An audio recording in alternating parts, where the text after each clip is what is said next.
Heroine ಆಗ್ಬೇಕಾ ಮಂಚಕ್ಕೆ ಬಾ. Casting couch ಎಂಬ ರಾಜಿ ಸೂತ್ರ. There are people who ask women to sleep with them in order to get a role. I have been asked. ಏನಾಗ್ತಿದೆ ಮಲಯಾಳಂ ಚಿತ್ರರಂಗದಲ್ಲಿ? ನಟಿಯರ ಪಾಡು ಯಾಕೆ ಹೀಗಾಯ್ತು? എങ്ങനെയെങ്കിലും വീട്ടിലെത്തിയാൽ മതി എന്നുള്ളൊരു രീതിയായിരുന്നു. സോ ഞാൻ ഇറങ്ങിയപ്പോഴും ഞാൻ കിട്ടിയ ഏതൊരു ഓട്ടോയ്ക്ക് കൈയടിച്ചു ഞാൻ കയറിപ്പോയി. ಸಿನಿಮಾದಲ್ಲಿ ಅವಕಾಶ ಬೇಕು ಅಂದ್ರೆ ನಟಿಯರು ಮಂಚ ಏರೋದಕ್ಕೆ ರೆಡಿ ಆಗ್ಲೇಬೇಕಾ? എക്സ്പോസിംഗ് കോസ്റ്റ്യൂംസ് ഇടാൻ തയ്യാറാണോ, നിങ്ങൾ അഡ്ജസ്റ്റ്മെന്റ് അല്ലെങ്കിൽ കാസ്റ്റിംഗ് കൗച്ച് അല്ലെങ്കിൽ കോംപ്രമൈസിന് തയ്യാറാണെന്നാണ് ചോദിക്കുന്നത്. ಕಾಸ್ಟಿಂಗ್ ಕೌಚ್ ಕಾಟ ಚಿತ್ರರಂಗದಲ್ಲಿ ತೀರಾ ಮಾಮೂಲಿ ವಿಷಯನ? In the middle of the night at 12 o'clock, the door started banging. First voice news ವಾಹಿನಿಯ ವೀಕ್ಷಕರಿಗೆಲ್ಲ ಪ್ರೀತಿಯ ಸ್ವಾಗತ. ಸದ್ಯಕ್ಕೆ ಮಲಯಾಳಂ ಚಿತ್ರರಂಗದಲ್ಲಿ ದೊಡ್ಡ ಬಿರುಗಾಳಿಯೇ ಎದ್ದಿದೆ. ಕಲಾವಿದರ ಸಂಘ ತತ್ತರಿಸಿ ಹೋಗಿ ಸ್ವತಃ ಮೋಹನ್ ಲಾಲ್ ಅವರೇ ಅಧ್ಯಕ್ಷ ಸ್ಥಾನಕ್ಕೆ ರಾಜೀನಾಮೆ ಕೊಟ್ಟು ಹೊರಗಡೆ ನಡೆದಿದ್ದಾರೆ. ಅವರ ಜೊತೆ 17 ಜನರ ಕಾರ್ಯಕಾರಿ ಸಮಿತಿಯು ಸಾಮೂಹಿಕವಾಗಿ ರಾಜೀನಾಮೆ ನೀಡಿರುವ ಸುದ್ದಿ ಬಂದಿದೆ. ಇದಕ್ಕೆ ಕಾರಣ ಕಾಸ್ಟಿಂಗ್ ಕೌಚ್, ಅಂದ್ರೆ ಅವಕಾಶ ಕೊಡೋ ನೆಪದಲ್ಲಿ ಸಿನಿಮಾ ನಟಿಯರನ್ನ ಲೈಂಗಿಕವಾಗಿ ಬಳಸಿಕೊಳ್ಳೋದು. ഇതിൽ മാത്രമല്ല, ഈ ഇൻഡസ്ട്രി മാത്രമല്ല, എല്ലായിടത്തും ഒരു എക്സ്പ്ലോയിറ്റേഷൻ എന്ന് പറയുന്നത് ഭയങ്കര കോമൺ ആണ്. അതായത് ഇല്ലാത്ത ഒരു ഫീൽഡും ഇല്ല. 2017ರಲ್ಲಿ ಮಲಯಾಳಂ ನಾಯಕಿ ನಟಿ ಭಾವನಾ ಮೆನನ್ ಅವರನ್ನ 5 ಜನರ ಗುಂಪು ಅಪಹರಣ ಮಾಡಿ 2 ಗಂಟೆಗಳ ಕಾಲ ಚಲಿಸೋ ಕಾರಿನಲ್ಲಿಗೆ ಅವರ ಮೇಲೆ ಲೈಂಗಿಕ ದೌರ್ಜನ್ಯ ಎಸಗಿತ್ತು. ಇದನ್ನ ಮಾಡಿಸಿದ್ದು ಮಲಯಾಳಂ ಮೆಗಾಸ್ಟಾರ್ ಅನ್ನಿಸಿಕೊಂಡಿದ್ದ ಪ್ರಖ್ಯಾತ ನಟ ದಿಲೀಪ್ ಅನ್ನೋ ಆರೋಪದ ಮೇಲೆ ಆತನ ಬಂಧನ ಕೂಡ ಆಗಿತ್ತು.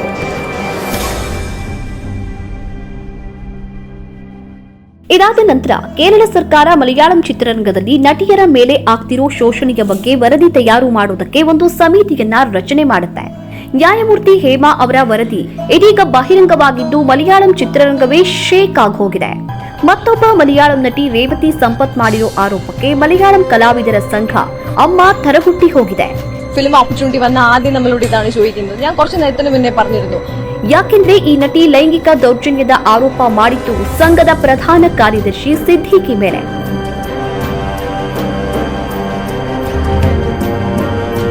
ಈತನು ಕೂಡ ಮಲಯಾಳಂ ಚಿತ್ರರಂಗದ ಪ್ರಖ್ಯಾತ ನಟ. ಈತ 2019ರಲ್ಲಿ ನಟಿ ರೇವತಿಯವರನ್ನ ಸಿನಿಮಾದಲ್ಲಿ ಅವಕಾಶ ಕೊಡಿಸೋ ಆಸೆ ತೋರಿಸಿ ಹೋಟೆಲ್ಗೆ ಕರೆಸಿಕೊಂಡು ಬಲಾತ್ಕಾರ ಮಾಡಿದಂತೆ. ഓൾ ഓഫ് എ സഡൻ ആണ് ഈ കോൺവെർസേഷൻ നേരെ ഡയറക്റ്റ് ചെയ്ത് സെക്ഷൽ രീതിയിലേക്ക് പോകുന്നതും വൃത്തികേടിൽ പോകുന്നതും അറ്റാക്ക് ആണെന്നുള്ളൊരു സ്മെല്ല് കിട്ടി തുടങ്ങിയപ്പോൾ തന്നെ വാതിൽ ലോക്ക്ഡൌൺ കംപ്ലീറ്റ് ആയിട്ട്.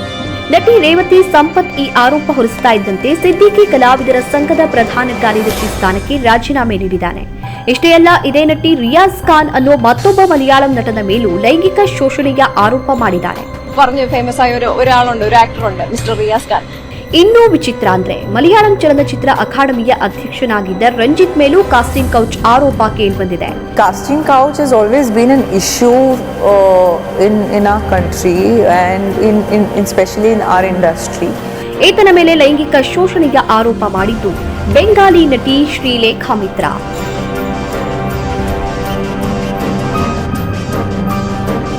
ಇದಾದ ನಂತರ ಅನೇಕ ನಟಿಯರು ಕಾಸ್ಟಿಂಗ್ ಕೌಚ್ ಬಗ್ಗೆ ಮಾತಾಡೋದಕ್ಕೆ ಶುರು ಮಾಡಿದ್ದಾರೆ. നിങ്ങൾ അഡ്ജസ്റ്റ്മെന്റ് അല്ലെങ്കിൽ കാസ്റ്റിംഗ് കൗച്ച് അല്ലെങ്കിൽ കോംപ്രമൈസിന് തയ്യാറാണെന്നാണ് ചോദിക്കുന്നത്. ಕೆಲವರು ಶೋಷಣೆ ಮಾಡಿದವರ ಹೆಸರು ಹೇಳೋದಕ್ಕೆ ಹಿಂಜರಿದ್ರು. ಚಿತ್ರರಂಗದಲ್ಲಿ ಇಂತಹ ವಾತಾವರಣ ಇರೋದಂತೂ ನಿಜ ಅಂತ ಹೇಳ್ಕೊಂಡಿದ್ದಾರೆ. He was the first person who tried taking advantage of me and tried his level best to molest in some or the other way. ಸಿನಿಮಾದಲ್ಲಿ ಅವಕಾಶ ಕೊಡೋ ನೆಪದಲ್ಲಿ ಅನೇಕ ನಿರ್ಮಾಪಕರು, ನಿರ್ದೇಶಕರು, ನಟರು, ನಟಿಯರನ್ನ ಮಂಚಕ್ಕೆ ಕರೆಯೋದು ಮಾಮೂಲಿ ಅನ್ನೋ ಸತ್ಯವನ್ನ ಒಬ್ಬೊಬ್ಬರಾಗಿ ಬಹಿರಂಗಪಡಿಸುತ್ತಿದ್ದಾರೆ. Ma'am, I want to know every inch of your body. And I couldn't believe my ears as to what I'm hearing. ಇಷ್ಟಕ್ಕೂ ಇದು ಮಲಯಾಳಂ ಚಿತ್ರರಂಗದ ಕಥೆಯಷ್ಟೇ ಇಲ್ಲ, ಎಲ್ಲಾ ಭಾಷೆಯ ಚಿತ್ರರಂಗದಲ್ಲೂ ಇದು ನಿತ್ಯ ನಿರಂತರವಾಗಿ ನಡೀತಾನೆ ಇದೆ. ಅಲ್ಲೊಬ್ರು ಇಲ್ಲೊಬ್ರು ನಟಿಯರು ಈ ವಿಷಯದ ಬಗ್ಗೆ ಮಾತಾಡಿದ್ರು.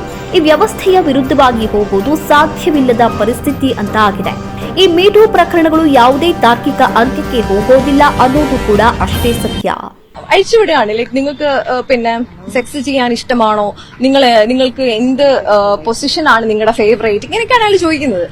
ಎಷ್ಟೋ ನಟಿಯರು ಅವಕಾಶಕ್ಕಾಗಿ ಚಿತ್ರರಂಗದಲ್ಲಿನ ಭವಿಷ್ಯಕ್ಕಾಗಿ ರಾಜಿಯಾಗಲೇಬೇಕಾದ ಅನಿವಾರ್ಯತೆಯನ್ನ ಚಿತ್ರರಂಗ ಸೃಷ್ಟಿ ಮಾಡಿದೆ. ಕೆಲವರಂತೂ ನಾಯಕಿ ನಟಿಯ ಜೊತೆಗೆ ಸಂಭಾವನೆ ಮಾತನಾಡುವಾಗ ಎಲ್ಲ ಸೇರಿಸಿ ಹೇಳ್ಬಿಡಮ್ಮ ಅಂತ ನೇರವಾಗಿಯೇ ಹೇಳ್ತಾರೆ. ಚಿತ್ರದಲ್ಲಿ ನಟಿಸೋದರ ಜೊತೆಗೆ ಇವರ ಪಲ್ಲಂಕ ಸೇವೆ ಮಾಡುವುದಕ್ಕೆ ಒಪ್ಪಿಕೊಂಡ್ರೆ ಮಾತ್ರ ಅವಕಾಶ ಅನ್ನೋ ಪರಿಸ್ಥಿತಿ ನಿರ್ಮಾಣ ಆಗಿದೆ. ಇಂಥವರ ಜೊತೆ ರಾಜಿಯಾದ್ರೆ ಮಾತ್ರ ಚಿತ್ರರಂಗದಲ್ಲಿ ಭವಿಷ್ಯ, ಇಲ್ಲವಾದ್ರೆ ಕೆರಿಯರ್ ನಾಶ ಅನ್ನೋ ಕರಾಳ ಸತ್ಯ ಗೊತ್ತಿದ್ದೇ ಚಿತ್ರರಂಗಕ್ಕೆ ಕಾಲಿಡಬೇಕಾದಂತಹ ಅನಿವಾರ್ಯತೆ ನಾಯಕ ನಟಿಯರಿಗೆ ಎದುರಾಗಿದೆ. ವಿಚಿತ್ರ ಅಂದ್ರೆ ಕೆಲವು ನಟಿಯರು ಇದಕ್ಕೆ ತಯಾರಾಗಿಯೇ ಬರ್ತಾರೆ ಅನ್ನೋದು ದುರಂತ. ಹಾಗಂತ ಅವಕಾಶ, ಕೆಲಸ, ಪ್ರಮೋಷನ್ ಕೊಡಿಸುವ ನೆಪದಲ್ಲಿ ಎಲ್ಲ ಕ್ಷೇತ್ರಗಳಲ್ಲಿಯೂ ಹೆಣ್ಣು ಮಕ್ಕಳನ್ನ ಬಳಸಿಕೊಳ್ಳುವ ಗಂಡಸರಿದ್ದೇ ಇರ್ತಾರೆ. ಆದ್ರೆ ಬಣ್ಣದ ಲೋಕದಲ್ಲಿ ಇದು ಸ್ವಲ್ಪ ಹೆಚ್ಚಾಗಿ ನಡೆಯಬಹುದು. ಅದಕ್ಕಿಂತ ಹೆಚ್ಚಾಗಿ ಬೇರೆ ಕ್ಷೇತ್ರಗಳಿಗಿಂತ ಸಿನಿಮಾ ರಂಗದ ಲೈಂಗಿಕ ಶೋಷಣೆ ಅಥವಾ ರಾಜಿ ಹೆಚ್ಚು ಬೇಗ ಸುದ್ದಿಯಾಗುತ್ತೆ. ಇನ್ನು ಹೇಮಾ ಅವರ ವರದಿ ಸರ್ಕಾರದ ಕೈ ಸೇರಿ ವರ್ಷಗಳೇ ಕಳೆದಿದ್ರು ಕೇರಳ ಸರ್ಕಾರ ಅದರ ಕಡೆ ಗಮನ ಕೊಟ್ಟಿರಲಿಲ್ಲ. ತಮ್ಮ ಚಿತ್ರರಂಗದ ಪ್ರಭಾವಿ ವ್ಯಕ್ತಿಗಳ ಒತ್ತಡಕ್ಕೆ ಸಿಕ್ಕಿದ ಸರ್ಕಾರ ಈ ವಿಷಯವನ್ನ ಮುಚ್ಚಿ ಹಾಕುವ ಪ್ರಯತ್ನವನ್ನ ಮಾಡಿರಬಹುದು. ಆದರೆ ಇದೀಗ ಮಾಹಿತಿ ಹಕ್ಕು ಕಾಯ್ದೆಯ ಮೂಲಕ ವರದಿ ಬಹಿರಂಗವಾಗಿದೆ. ಈಗಲಾದರೂ ಸರ್ಕಾರ ದೊಡ್ಡವರು ಎನ್ನಿಸಿಕೊಂಡಂತಹ ಹೀನ ಮನಸ್ಸಿನವರ ಕಾಸ್ಟಿಂಗ್ ಕೌಚ್ ಆಟಕ್ಕೆ ಬ್ರೇಕ್ ಹಾಕುತ್ತಾ ಅನ್ನೋದನ್ನ ಕಾದು ನೋಡಬೇಕಾಗಿದೆ. ಮತ್ತಷ್ಟು ವಿಶೇಷ ಸುದ್ದಿ ಹಾಗೂ ಮಾಹಿತಿಗಳಿಗಾಗಿ ಫಾಲೋ ಮಾಡಿ ಫಸ್ಟ್ ವಾಯ್ಸ್ ನ್ಯೂಸ್ ಕನ್ನಡ.